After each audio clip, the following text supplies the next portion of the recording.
Well, having heartily showered our faces in eggs last year, you might think we'd run a million miles from opinion polls in the run-up to the referendum. But hey, we just can't help ourselves. So let's think about the referendum polls for the next few minutes, because there is a rather interesting feature of them. The phone polls indicate the Remain side is in the lead. The internet polls make it too close to call. If you want to predict the result, it could all hinge on which of those two is telling the right story. It's that or an oracle octopus or something. Well, our policy editor, Chris Cook, has had an exclusive look at a piece of work by Populus, a pollster, and Matt Singh, an analyst, who almost uniquely called the last general election correctly. Pollsters don't make their big money from politics, but it is where all their biggest problems come from. Think 2015, think 1992, think 1970. But a new report out tonight casts a big question on how the industry builds samples for polls. This has become a rather pressing issue because of the European referendum. You see, pollsters have to get into our homes, they have to get into our heads and work out what we're thinking about this rather unusual question. And they've got a bit of a mystery to solve. You see, internet polls are showing one thing, phone polls are showing another. And we've got to work out which one is true. So how old are you, sir? Populus are online and phone pollsters who work for the Conservatives and the Remain campaign. They commissioned an outside analyst to help them work out what was going on.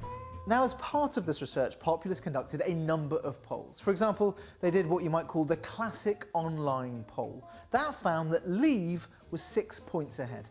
They also did what you might call the classic telephone poll, and that found that Remain was 11 points ahead. So a massive 16 percentage point gap that gives different winners. So which one is right? This report works out things by asking the same question through the two routes and comparing the answers, and by comparison to the British election study, a unique poll quite unlike any other. High quality face-to-face samples are the best we have in survey research for two main reasons. One is they sample from a postcode address file and then randomly within households, so that pretty much everybody has a chance of being included in the sample. And then they also make extra effort to do repeated callbacks if people are out, or try and persuade them to participate to get response rates which are quite high. The independent researcher on this project was Matt Singh, the analyst behind Number Cruncher Politics. The report finds two big things. First, the importance of the fact that the online polls offer a don't know option up front when the phone polls don't. There's a certain section of voters who, if prompted with a don't know option, will tend to say don't know. But in reality, they don't really seem to be undecided, because if they are not prompted with a don't know option, they break quite heavily towards Remain. So we take from that that the effect of adding a don't know option on online polls that's not there on the ballot paper tends to increase the level of don't knows heavily at the expense of Remain. And that explains about a third of the gap between phone and online polls. Now, a major issue identified by this research is with the sampling of polls. That is, how pollsters select respondents and weight their answers. Now, if we go back to that gold standard British election study survey that we mentioned earlier, we find that around 32% of British people think racial equality has not gone far enough. And if we ask people the same question in an online poll, we find that around 25% of people think that. If we ask them in a phone poll, around 40% of people think that. So you can see from those answers that phone polls are a bit more liberal, if you like, than the national average, and online polls are a bit more socially conservative. When you adjust the samples to the polls so that answers to these sorts of questions match the British election survey, half of the gap between online polls and phone polls disappears.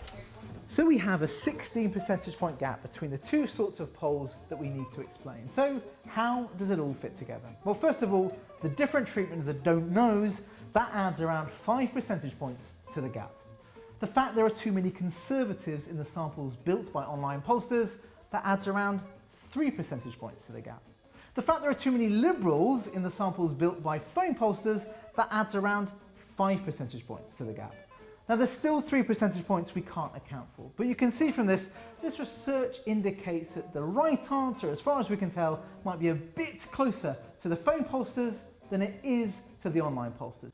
So it appears that online polls are a bit too much towards Leave, phone polls are a bit too much towards Remain.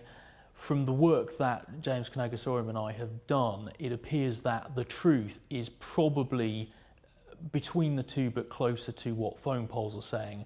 If we had to put numbers on it, we would say about 2/3 of the way towards phone polls. We won't know who's right until the votes get counted, and turnout in the campaign will determine a lot of that. In the short term, though, we can say things look a bit better for Remain than a crude average of polls would suggest. And in the medium term, pollsters need to start thinking about how they build their samples.